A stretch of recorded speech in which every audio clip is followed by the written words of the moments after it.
안녕하세요. 차이가 고티입니다.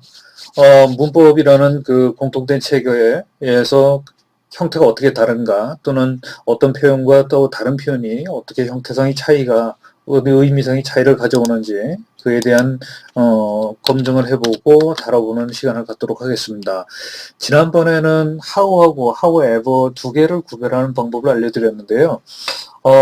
그 영상을 게재한 뒤에, 많은 분들이 또 what과 whatever를 어떻게 구별하면 좋으냐라는 질문을 많이 주셨어요.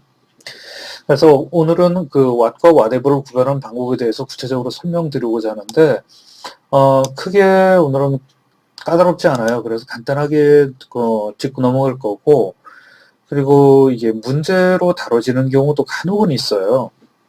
결론부터 말씀드리면, 가능한 한 문법 문제로는 좀 다루지 않았으면 좋겠다는 겁니다.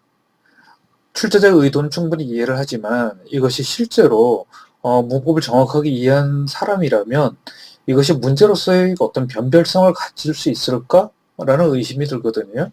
그래서 문제로는 적절한 대상인 것 같지는 않습니다. 자, 그러면 구체적으로 한번 살펴볼게요. 자, 일단은 기본적으로 각각이 어떻게 의미상 용법이 차이가 있는지를 일단 간단하게만 먼저 아웃라인을 잡고 들어가 볼게요.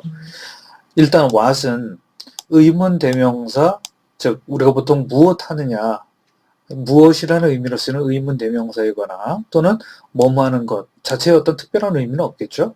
그런 관계 대명사로 주로 쓰이게 됩니다. 그리고 what이 쓰이는 경우는요, 때로는 그 의문 형용사나 또는 관계 형용사로 쓰이는 경우도 있어요. 그런데 what절은 기본적으로 명사절입니다. 즉 what이라는 것은 그 자신이 의문사로 쓰이건 관계사로 쓰이건 또 문장 안에서 자기가 수행하는 품사가 명사이건 형용사이건 항상 명사절이라는 성격을 규정한다는 거죠. 그래서 우리가 지난번에 how하고 however를 구별하면서 how절에 대해서도 말씀드렸듯이 명사절이란 구조가 절의 구조를 가지고 있다는 것일 뿐이지 기본적으로 문장에서 명사 역할을 해요. 그래서 곧 주어 또는 목적어가 되겠고, 주어라면 동사의 앞에 오겠고, 동사 앞에 오겠고, 목적어라면 동사나 전치사의 뒤에 오겠죠. 그래서 이 위치를 잘 이해해 주십시오. 이것이 바로 명사문이 가질 수 있는 문장에서의 자기 속성이라고 생각하셔도 돼요. 자, 그럼 whatever라는 것은 일단 우리가 문제나 아니면은 문법 체계에서 많이 다뤄지지 않고, 그래서 자주 등장하지 않는 경우에는 좀 어렵다라고 생각하는 경우도 있어요. 그런데 그것은 어려워서가 아니라 설명이 충분하지 않아서 그랬던 거라고 생각하셔야지 맞다고 봅니다. 이 whatever도 복합 관계대명사라고 보통 우리가 지칭하는 용어를 설명을 하는데요. 일단은 관계대명사도 복잡해 죽겠는데 복합이란 말이 붙어버리니까 더 복합이 아니라 복잡이라고 느낌을 갖게 돼요. 자, 늘 드리는 말씀이 이겁니다. 두 개의 대상이 제시가 되어 있을 때 그 두 개의 대상이 복잡하다, 혼동스럽다라는 것은 결과적인 얘기예요. 그 결과에, 즉 두 개의 대상이 혼동스럽다는 것을 이미 관계를 상정하고 접근하는 이상은 절대로 쉬워질 수가 없습니다. 늘 강조하듯이 바로 차이점에 주목하세요. 차이가 곧 힘이라는 거죠. 그래서 what과 whatever는 결국은 뒤에 ever라는 거 하나만 차이가 있죠. 이 ever라는 속성이 바로 복합 관계사를 만드는 장치라고 보시면 됩니다. 즉 일반적인 관계대명사 또는 관계부사와는 다른 어떤 속성을 특히 부여한다는 건데요. 이 ever 자체의 의미에 대해서는 전반적으로 whoever, whichever 이런 식으로 ever가 붙는 전반적인 표현 방식에 대해서는 따로 또 기회를 잡도록 하겠습니다. 일단 what과 whatever는 조금 다른 관계사들하고는 약간 다른 양상을 띠는 부분이 있어요. 자, 그걸 이제 말씀드릴게요. whatever가 붙으면 얘는 쓰일 수 있는 방식이요. 두 가지입니다. 명사절 혹은 부사절이에요. 즉 명사절이라는 것은 ever가 붙으면 보통 우리가 강조용법이라고 얘기를 하는데요. 여기 적어드린 것처럼 뭐뭐 하는 것은 무엇이든 이런 식의 강조의 의미를 갖게 됩니다. 즉 특정하지 않고 어떤 것이든 I don't care, 일단 상관하지 않겠다. It doesn't matter. 그건 어느 것이든 중요한 것은 아니다. 라는 의미를 나타내거든요. 그 다음에 두 번째는 양보라고 우리 보통 그러는데요. 서로 상반된 논리 관계를 이해하시면 돼요. 그래서 아무리 뭐뭐라 하더라도 아무리 뭐뭐시건 그냥 대체로 이 정도의 의미로 서로 두 개의 문장이 연결된다고 보시면 됩니다. 네가 아무리 그렇다 반대하더라도 나는 할 거야. 네가 아무리 좋아한다 하더라도 나는 거기 가기 싫어. 이런 식으로 얘기를 하는 거죠. 자, 그러면 실제로 2016년 10월 서울교육청 그 3학년 모의고사 문제에 28번에 이런 문제가 실렸더라고요. 그래서 저도 좀 깜짝 놀랐습니다. 아니 이걸 왜 굳이 문제에서 다룰까? 그랬어요. 자, 그렇다면 한번 보시죠. 이 A번이 what과 whatever를 구별하라는 문제인데요. 자, 여러분들은 어떻게 구별하시겠습니까? 대부분은 해석을 하게 돼요. 근데 왜 해석을 할까요?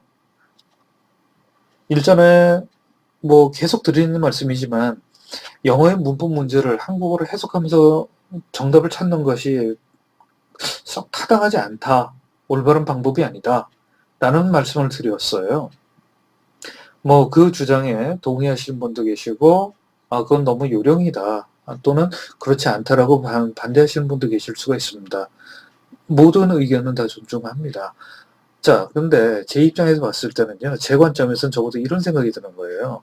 이걸 왜 해석을 할까? 이런 생각이 들더라고요. 혹시 해석밖에 배운 게 없어서는 아닐까? 라는 생각이 드는 거죠. 자, 그런 증거를 이제 무수히 우리가 혼동하는 그 대립상들이라고 하는 것들이에요. 그런 표현들을 가지고 이제 계속 보여드릴 텐데요. 여기서도 보면 what과 whatever에 대해서 의문대명사, 관계대명사, 복합관계대명사, 뭐 명사절, 뭐 이런 식으로 공허한 개념어들은 쭉 나열을 하고 외워요. 그런데 문법을 싫어하는 이유가 그거죠. 추상적인 그런 개념어들이 와닿지가 않는다는 거예요. 결국엔 써먹을 수도 없는 거 아니냐. 그러면 결국 나에게 도움이 되는 건 뭐냐? 해석하는 방식이라는 거죠. 그래서 이게 우리말로 어떻게 하느냐. 이쪽이라는 거죠. 그런데 우리가 언어 생활을 한다는 것은 출력과 입력의 상호작용입니다. 우리가 보통 문법 때문에 말을 못한다 그러는데 그건 출력 과정에 대한 공부가 소홀했다는 얘기로 이해하실 수 있거든요. 그런데 이렇게 한번 생각해 보세요. 해석하는 방식이라는 거는 결국엔 나에게 입력하는 방식이라는 거예요. 내가 영어로 표현하는 방식은 아니라는 거죠. 즉 입력하는 방식만 훈련이 됐기 때문에 이걸 구별하는 것은 결국 출력인데 출력하는 과정하고 엇박자 날 수밖에 없는 거예요. 그러니 지금처럼 문장이 조금 더 길거나 또는 복잡하거나 의미를 모르는 단어가 있다 그러면 해석이 안 될 것이고 해석이 안 되면 그 문제는 못 풀게 될 것이고 그러면 이제 나는 문법을 몰라 또는 문법 어려워 이렇게 될 거라는 거죠. 자, 그런 경우의 수는 너무너무나 많기 때문에 그것이 시간을 너무 소모하지는 않겠습니다. 간단하게 말씀드릴게요. 자, 힌트를 드리겠습니다. what과 whatever는요, 긍북적으로 쓰임새가 달라요. 첫째, what은 명사절을 이끈다 그랬죠. 두 번째, whatever는 명사절, 강조의 의미를 갖는 명사절이나 혹은 이런 상반성을 나타내는 소위 양보라고 하는 부사절, 둘 중에 하나입니다. 그런데 명사절 차원에서 그러니까 단순하게 무엇이나 뭐뭐 하는 것 또는 뭐뭐 하는 것이건 이런 강조 의미가 있고 없고는 객관성이 없어요. 즉 강조라는 것은 구조상 변화가 없는 경우에 일반적으로 강조는 글 쓰는 사람 또는 읽는 그 쓰는 사람의 주관적인 판단인 것이지 객관적인 판단은 아닙니다. 그런데 문법 문제라는 것은 객관적인 판단을 물어보는 것이기 때문에 일반적으로 문장의 구조가 바뀐 도치를 통한 구조가 강조 표현이 아니고서는 실제로 강조 표현은 문법 문제에서 다루기는 굉장히 어려워요. 그래서 명사절은 일단 빼고 생각해보죠. 자, 보세요. what과 whatever를 두고 구별하라고 물어본다 그러면 어떤 경우에 변별점이 생기겠습니까? 명사절인 경우에는 강조의 의미를 강요할 수는 없죠. 그다음 변별점이 없어요. 그럼 결국에는요. 부사절로 쓰이는 경우에만 what과 whatever의 경계가 성립이 된다는 거예요. 그렇다면 둘 중에서 제가 문제를 내지 마십시오라고 부탁드렸던 이유가 뭐냐면 what과 whatever가 나온다면 그것이 문장이 어떻게 됐든 내용이 어떻게 됐든 간에 정답은요. 오로지 whatever가 될 수밖에 없다는 거예요. 왜? 명사절에서는 구별이 안 되니까. 부사절인 경우만 가지고 구별할 수밖에 없기 때문에 정답은 whatever라는 거죠. 이 방법을 자칫하면 이제 요령이나 비법으로 포장되어서 또 재생산될지는 모르겠습니다. 하지만 그럼에도 불구하고 문제를 내신 분들의 노고는 인정하지만 조금 신중해 주셨으면 좋겠다는 바람에서 굳이 말씀드렸어요. 그래서 지난번에 how하고 however 같은 경우에는 콤마로 분리되느냐 아니냐를 가지고 말씀드렸었는데 명사절과 부사절 구별할 때 what과 whatever 같은 경우에는 콤마의 존재나 문장에서의 위치 이런 거 상관없어요. 오로지 whatever밖에는 선택할 수가 없습니다. 자, 그럼 문제로 들어가서 지금 이 문장은 이제 출제하는 의도는 또 이렇게도 이해할 수 있을 것 같아요.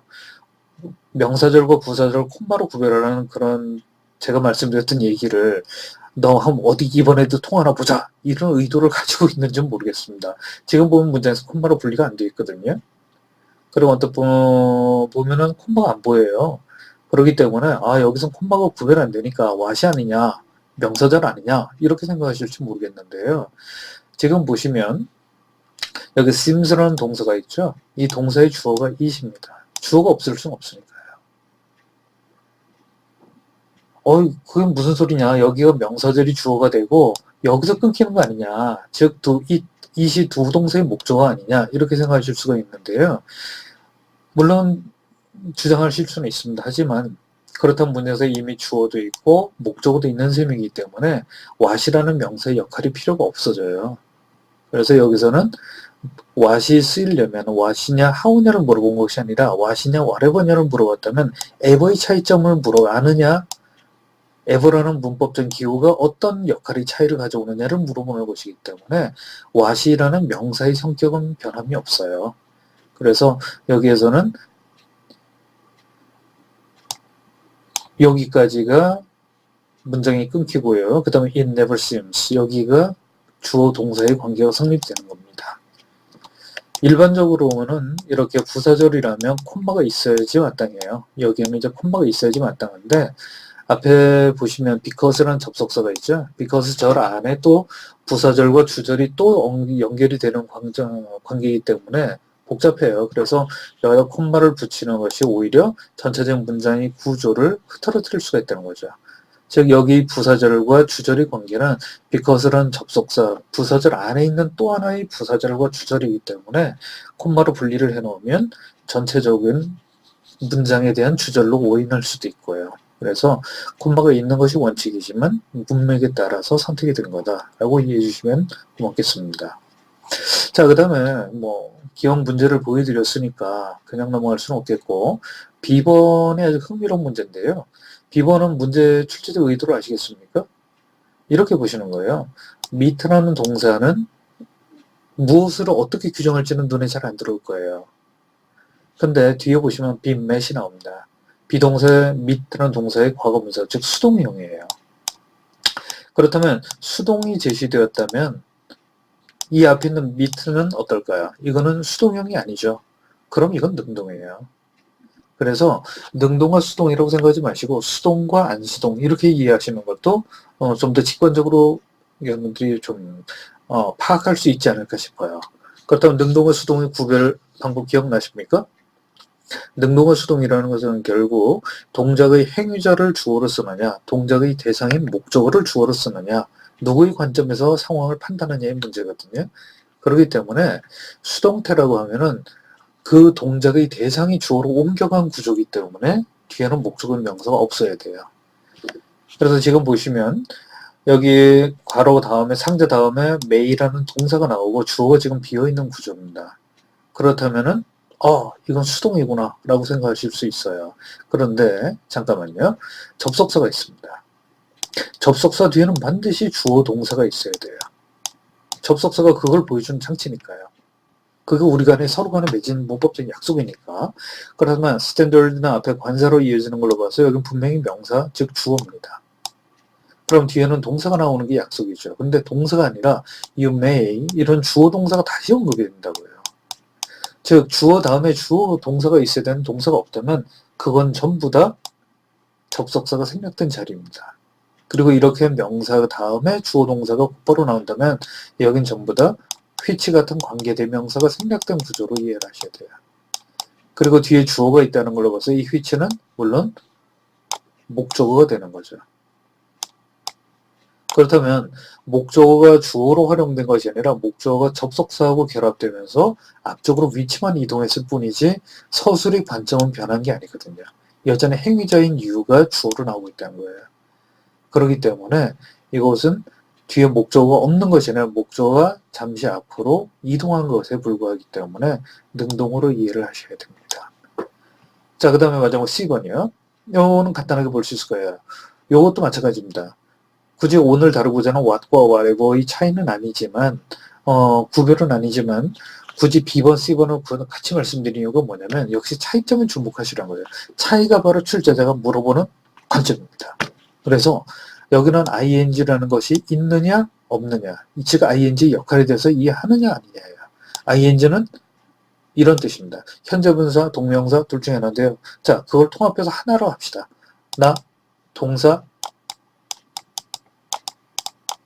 아니라는 거예요. 그렇다면 동사냐 동사가 아니냐 이거거든요. 그렇다면 동사가 올자리인지 아닌지는 간단하게 뭐만 보면 될 거예요. 동사가 또 있는지 없는지 보면 알겠죠. 자, 문장에 보시면은 is라는 동사가 있습니다. 그리고 접속사의 존재가 없어요. 그렇다면 접속사가 동사를 연결하는 장치이기 때문에 만약에 접속사가 있다면 여기에 동사가 하나 더 필요한 자리가 많습니다. 그런데 동사가 하나밖에 없기 때문에 접속사는 없고요. 여기서는 동사가 또 올 수는 없어요. 그래서 정답은 living이 되는 것이죠. 자, 오늘은 what과 whatever를 구별해 보였습니다. 다음번에는 또 다른 우리가 만약 혼동하기 쉬운 것들을 가지고 또 구별의 힘을 한번 길러보도록 하겠습니다. 오늘은 여기까지 하겠습니다.